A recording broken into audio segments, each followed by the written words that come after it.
All right. Yeah. So, hey everyone, it's Jenna, the Screen Queen here at Damnation Vault, and I am here with JagPanzer's Mark Briody. Close enough. No one Close gets enough. it right. It's Bridie, but no one has ever gotten it right. Bridie. Okay, good to know. So we now know the official pronunciation of your name. So you're literally going to release your new album, The Hollowed, tomorrow. Yeah, I'm excited. It's been a long time. We've had it recorded for almost a year now. It's been finished on our end. Oh, nice. Excited for people to hear it. I'm excited. Well, I'm excited for the release of it. I've already heard the album, of course. Just making sure, because that thing just popped in the meeting that everything was all right. But just making sure the screens are okay, because I have this artificial intelligence thing that transcribes quotes for me, so it makes it a lot easier with articles. So Cool. Zoom has the awesome feature. So yeah, it just popped in randomly.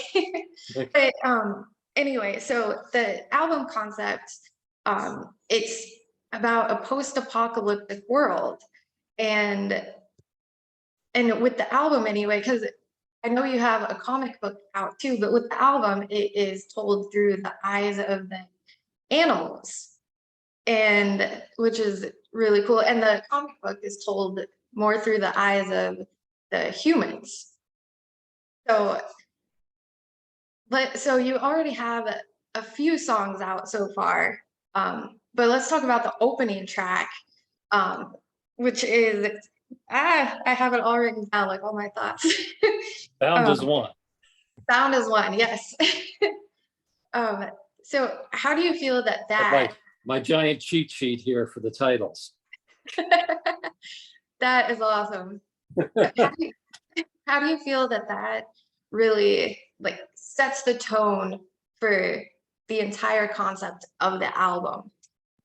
Well, we wanted the opening track. We wanted a few things with it. First, we told the record company, you can't release it as a single because I just know so many bands that release the opening track as a single. So we just wanted to be different. So can't do that as a single. And we wanted something to kind of set the tone of the environment. So it's kind of a faster song. There's not a lot of pretty orchestration or harmonies. It's very sparse and hard hitting. So like the environment of the story. So really that was the job of the first track, is let's make it sparse and kind of brutal and hard hitting.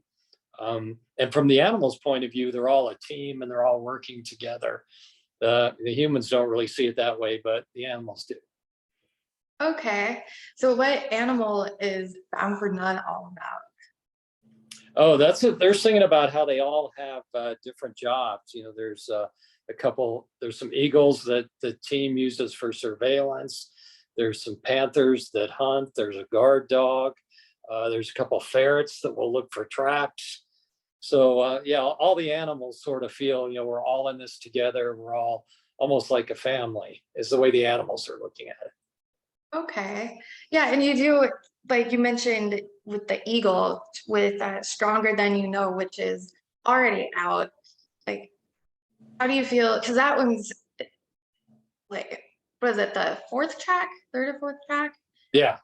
That one, like, how do you feel that kind of continues on the story of the album? Well, that one's interesting because that's about the eagles. And in the story, they're used just for surveillance, but they go ahead and kill some people in the story, which is kind of shocking to the people. And in the comic book, the people they've killed are the band members, because in the story they killed 5 men. So we said, well, told the artist, just make them the band members.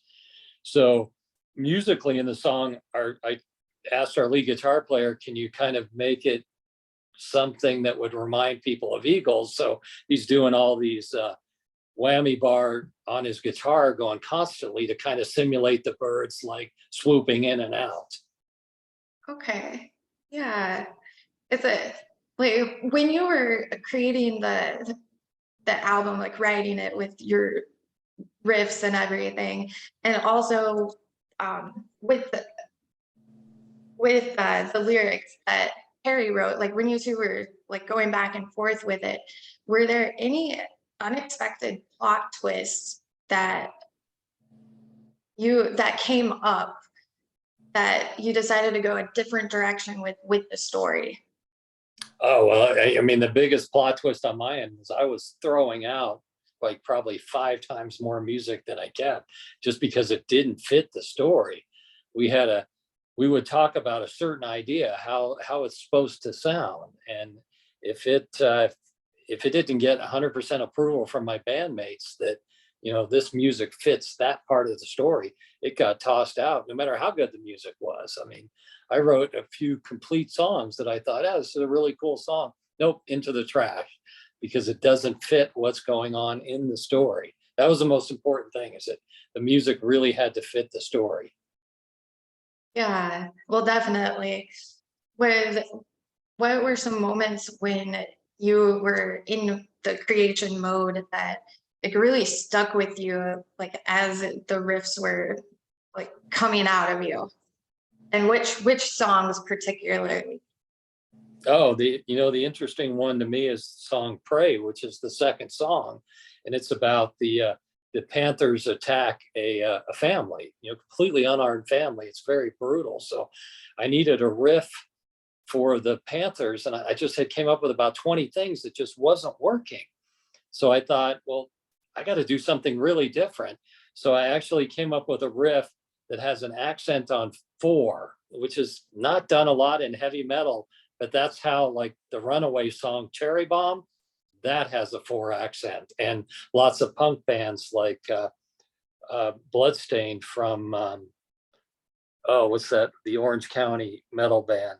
Their name is escaping me. That has an accent on 4. So by trying to do something we typically never ever do, that actually developed into a good theme for the Panthers. Agent Orange. Okay, that's who I was thinking of. Okay. Nice. They're a great band. Yeah. Um, and so you also the other 2 songs that you have released already, Edge of a Knife and Onward We Toil. So let's talk about Edge of a Knife. Like, how did the story of that one come about? Oh, yeah. Harry wanted a kind of. He mentioned that would be a good place for a gallop. We like to do gallop songs, but we weren't going to do one if it wasn't going to fit. So he said, we could probably do some galloping here, but he wanted a sort of an uplifting chorus. Even though in the story it's a very perilous section, he wanted to show that there is still some hope.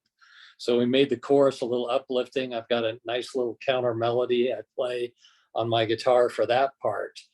So yeah, that song had to be about balance. It had to be fairly dark sounding, but maybe a little bit of hope in there. Okay. Yeah. And also, so with Onward We Toil, that like just the title of it alone just sounds like an anthem to march to. So what exactly were the animals doing in that one? And and how did Well, that come to fruition? yeah, lyrically, everybody's working hard just to move forward, to keep moving. So we thought, let's do a work song. So we started thinking about work songs tend to have like a chanting melody, like what pirates do, or like the first record I ever bought when I was 4, which was the soundtrack to Snow White and the Seven Dwarfs. I mean, they have hi ho, hi ho. So we thought, okay, what can we do? So Harry came up with the whoa as like the work theme. So then that's one of the things where I actually wrote the music after he'd already wrote the vocal line to kind of to go behind it. But yeah, that's meant to be like a teamwork song. Okay. And since you just mentioned the Snow White and the Seven Dwarfs soundtrack being the first soundtrack you ever heard, was that what sparked you to go into creating music? Yeah, I was always always loved music. I think I bought that when I was 4. My dad had a great vinyl collection and just played music constantly. we didn't have a lot of money at all, but you know, he had saved for years before I was born and bought a really nice stereo system. So he had a good stereo system and he had a good vinyl collection. So music was always playing in our house. My older sister introduced me to Elton John in Chicago when I was about probably 9 years old. So yeah, Wow. music was always big in the house. What were some of the other bands that really like left a mark on your soul? I guess you could say, like when you were growing up from that Well, vinyl collection. yeah, one that made a big impact was Harry Chapin because I had loved Cats in the Cradle. I was maybe 10. And my sister said, well, I'm going to the show. I'll take you. So she took me to my first concert. And I just couldn't believe how someone just with an acoustic guitar and his voice put so much electricity into this arena and had everybody on their feet. It was the coolest thing I ever saw. I couldn't believe how cool a live concert was. So I started going to them ever since, and I still go to them as much as I can. Wait, what is your most favorite that you've been to recently? That's like imprinted in your mind forever. Well, I saw the Rammstein huge stadium show. We saw the first one, our drummer and I saw it when we were on tour in Europe. We saw and it was just the fire and the staging was insane. It was so, I had never seen a show, and I'm a Cirque du Soleil fanatic. So I see all the Cirque du Soleil shows, and even their shows didn't compare to this Rammstein show. It was like so over the top. So that was memorable. And then a completely opposite, I was in Southern California in the 80s, and a friend of mine said, hey, do you want to go see Kicks from Maryland? And I said, well, I don't know. I'm not really a fan of that kind of music. So I went anyway, and it was phenomenal. They were the best live band I'd ever seen. I mean, just the pacing, the front man was great. It was insane high energy, and there's really no pyro or smoke or anything. It was just bare stage and the musicians, and it was phenomenal. Oh, I can only imagine. I can only imagine what Rammstein is like. I've never seen them, but I heard that their production took like 3 or 4 days to set up for the shows out here, which, wow. And everybody that I talked to told me that it was a mind-blowing show. Yeah, it's just fire all over the place. It's insane. I can only imagine. Um, so you're also, we'll get back to the album in a minute because all these other questions are popping up in my mind because it doesn't really matter since I'll be writing an article anyway.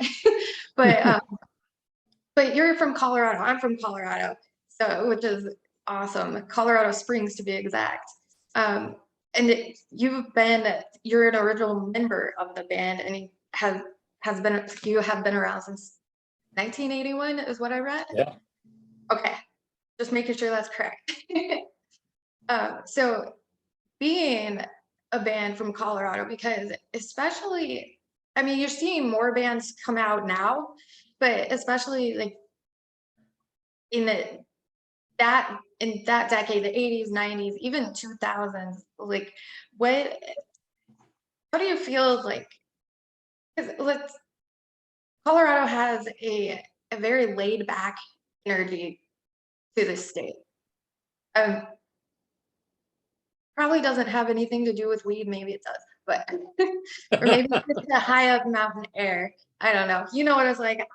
I grew up there, so like how do you feel like being in Colorado like inspired some of your sound? I think it definitely inspired our sound because there's no real entertainment industry here. I mean, I've talked to bands that grew up on Los Angeles, and they would say, you know, they'd be practicing and they would hear, well, this other band next door, they're going to play for this movie producer and they've got a bunch of full stacks, so maybe we should get some too. And there's this sort of competition and trying to grab a slice of the entertainment dollar.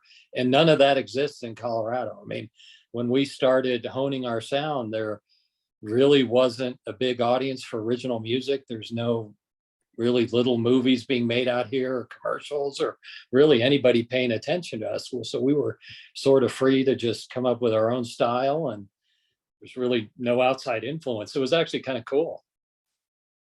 That is cool. Yeah, Colorado is a special place. I mean, it's I remember having to go 2-3 hours just to see a show. It's in the mountains, they add to it too. Like, what albums that you've written, like, you really feel like capture the energy that the mountains bring? Oh, I think actually it's probably the Hallowed, the new one, because I've got 800 acres of national forest, well, city forest actually, right across the street. So I'm there Wow. every day. So so when the band members were here in Colorado Springs, I'm the only one that lives here now, but when they were here for photos and video shoots, I was taking them over to the woods every day, and they loved it. It was really, really inspiring, and it's sort of tranquil and peaceful. And I don't know, it's different. I love it. It's very cool. That is cool. Okay, so let's get back to talking about the Hallowed. Okay. Um, so, so like where did my notes go? Okay, so towards the end of the album, like, or not quite the end, but with Dark Descent, like that one obviously has like a darker undertone to it. Like, what was the energy like when you all were creating that song? Oh, that was a cool one. Let me grab a drink of water. Um, yeah, that was fun to do because Harry said for that story, we need something frantic because they're in the story, they're going down. It seems like a 300-foot cliff, but it's really a destroyed skyscraper that's iced over. So we said, we need something frantic. And then I talked to the drummer and he said, well, let's try to do some subtle, really cool things. So we did a bunch of things. We wanted it to sound like just a typical metal song to a listener, but we wanted to hide a bunch of crazy things in there. So what we did is I added some odd time signatures. I dropped an eighth note or added an eighth note, and our drummer was changing the feel because we want the user to think there's a time change, like, oh, that chorus is slowing down or the middle section is slowed down. No, there are no slowdowns, none at all. We're just doing it musically by changing things up. So that was fun for us to do. And that really comes from our Rush influence. And it doesn't come from the complicated Rush songs. It comes from like I have friends that aren't musicians that say, oh, I love the simple Rush songs like Limelight or Spirit of Radio. And those are far from simple. It's just Rush is sort of hiding the technical parts. So we wanted to do that in the song, and Dark Descent's the one we did that in. Okay. Yeah, and then you close the album with this song. It's the longest track on the album too. It's 16 minutes long. I, I think somewhere around there. Anyway, like, how do you feel that last rites? I mean, it's a perfect name to close an album with too, but how do you feel like that really wraps up the entire concept of that album, and how are the perspectives of the animals viewed in that song as well? Well, that one was tough. We went back and forth with that one for 9 weeks. Really everybody in the band pushing back. No, that one part's got to change, or we got to get that. So and everybody in the band's got equal opinion on everything. Everybody can chime in on everything. Drummer can chime in on lead guitar if he wants. Everybody's opinion is respected. So it was about 9 weeks worth of work till we got it to where it was, and we didn't want to. We didn't say it had to be a long song, but we had to encompass everything in it. So it's sort of a journey musically and lyrically. That's the song where the animals decide to leave. These are people that they considered a family, at the start of the album. And now they've had about enough. They've been mistreated and overlooked. So they just leave. By the end of the song, the animals completely abandon the people. So we had a lot to cover lyrically in that. So we just tried to match everything up musically, and it ended up being one of the longest songs we've ever done. Yeah, is there a song that really the story, the lyrics really resonated with you the most from the Hallowed?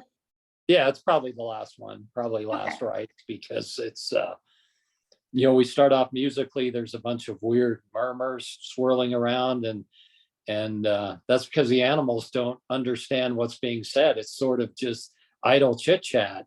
And when you try to survive in a frozen apocalyptic world, there is no idle chit chat. So now that they've found a home and it's warm, the people are sort of friendly. So it seems very odd to the animals. So yeah, that resonates, that we sort of have a kind of a creepy beginning with these weird sounds. And then it sort of gets very heavy. That's when one of the panthers attacks one of the people. And then it gets, we have a symphonic part in the middle where they're deciding to leave. And then finally the very heavy ending when they leave. So yeah, I think that really resonates to me with the storyline. Okay. Yeah. Where I wrote, like, my notes are all over the place. Oh my God.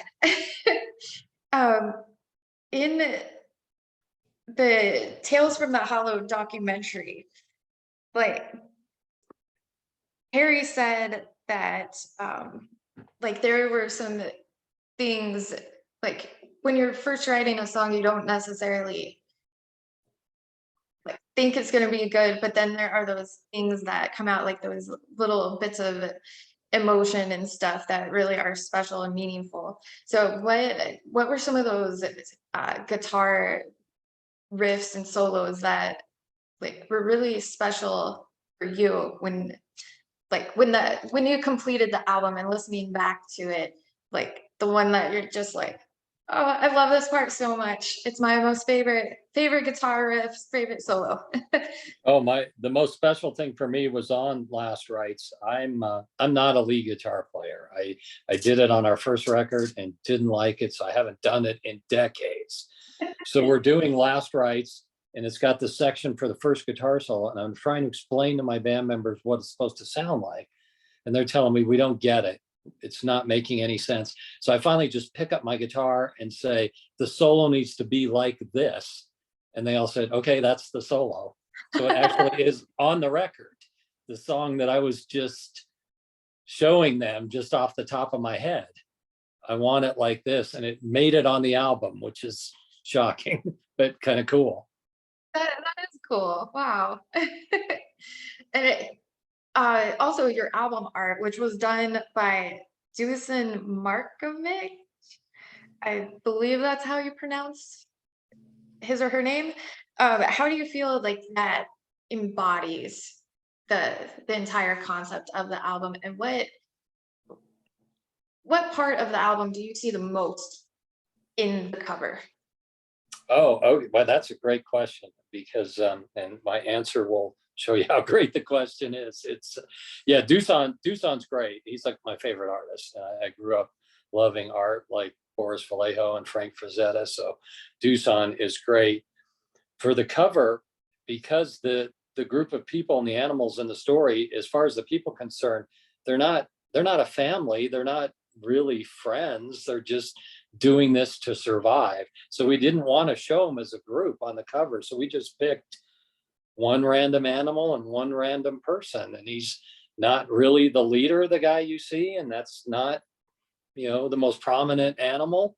So we really wanted to show sort of a fracturing, like this is not a unit. The animals think they are, but from the people's point of view, this is not really a unit. It's just 5 people with the same goal. So we wanted to only show a couple of them on the cover. Okay. Oh yeah, it's a really beautiful cover too.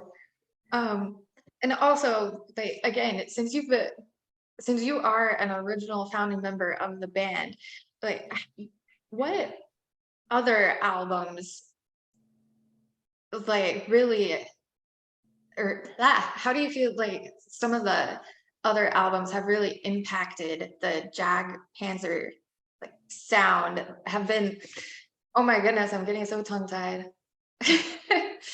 um how do you feel like with some of your previous albums throughout the decades that you've been a band, like, are have contributed to the Jag Panzer sound? Oh, well, our first full-length album, Ample Destruction, that definitely contributed to the sound, because that was the first time we did something as a 5-piece, so twin guitar, because our first 4-song EP was just me. So yeah, with Ample Destruction with a twin guitar was yeah, a big step for us. Our Thane of the Throne album was a big step because it had a lot of orchestration, but not really sounding like Camelot or Dream Theater or anybody. We still sounded like a traditional metal band, but we could tuck in some orchestration. So that was our first example of that. Yeah, I think those are the two big hallmarks in our career for probably establishing the sound that we have now. Okay. And also, I don't know if it's the universe or the summer solstice that was going on yesterday. My mind is like all jumbled. I don't know. But oh, like, were there any moments, and for which albums that you've created throughout your entire career, like in the studio, were there special memories or certain things that happened that really impacted the way that you wrote for future albums? Yeah, I think we recorded Ample Destruction. We were just teenagers, and it was the middle of winter here in Colorado. And in order for the studio to get warm, we had to chop wood and bring a fire into the wood burning stove. And for some reason, I don't know why, we made whoever was recording that day had to go in earlier and chop wood and get the fire going, which looking back sounds crazy. Like, oh, I got a bunch of guitar parts to do today, also chop a cord of wood and build a fire. But it really sort of built up sort of a vibe we have in the band where everybody sort of works. Everybody's expected to work hard and pull your weight. And Ken, our new lead guitar player, he did a wonderful job on the album. And he found out when he got him, you don't just play solos, you got to do a bunch of other stuff. And we asked him to play a lot of different things on the album. And so yeah, I guess that just set the tone that we're like brothers in the band, and everybody works hard and plays hard, and it all shows up in the music. That is definitely a way to set a vibe, chopping wood. That's awesome, because you hear about like artists blacking out the studios and lighting candles and doing all it depends on like what style of band, like black metal, they do Yep. like their rituals and stuff. But and that chopping wood, that is such a Colorado thing to Oh, do. it is, yeah. That is awesome. But oh, and you mentioned Ken, this is the first album that he's really contributed with, because he's been a touring member since 2018. So what are some of the guitar parts that he contributed with that just blew you away for this album? Oh, I mean, I thought all the leads were fantastic, and the things that blew me away are some of the extra stuff he added. Like on the first song, Onward We Toil, he's got a cool melody behind Harry's chorus, and he's got a bunch of those throughout the album where he's really sort of weaving in and out of the vocals, and that's just a far above and beyond, just doing a cool guitar solo. So he really, put his stamp all over the record. He did a great job. Cool. Well, those are all of my questions that I have. Unless you would like to put out anything else on Damnation Vault about the album, or just whatever's on your mind. Oh, I always thank people for listening to us, or even just giving us a listen. I mean, that's all you can ask for as an artist. I really appreciate that. Cool. Well, and I'm going to say right now, so I'm no longer in Colorado, but I'm based out of Fargo, North Dakota. You guys got to come to Fargo sometime. Yeah, we've never played North Dakota. That would be cool. Yeah, it would be. Do know some venues around here if Yeah. you're looking to book. Yeah, But that would be fun. any place new we've never played before is always fun. Yeah, we have some really cool venues, and the crowds are always amazing out here. Probably because we don't get a lot of, well, we're starting to get more, but we haven't gotten a lot of international acts too often. But yeah, thank you so much for taking the time to do this interview. No, thank you. This was fun.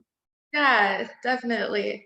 Yeah. Well, I would say I'm looking forward to hearing the new album, but I've already heard it. You've already heard it, right?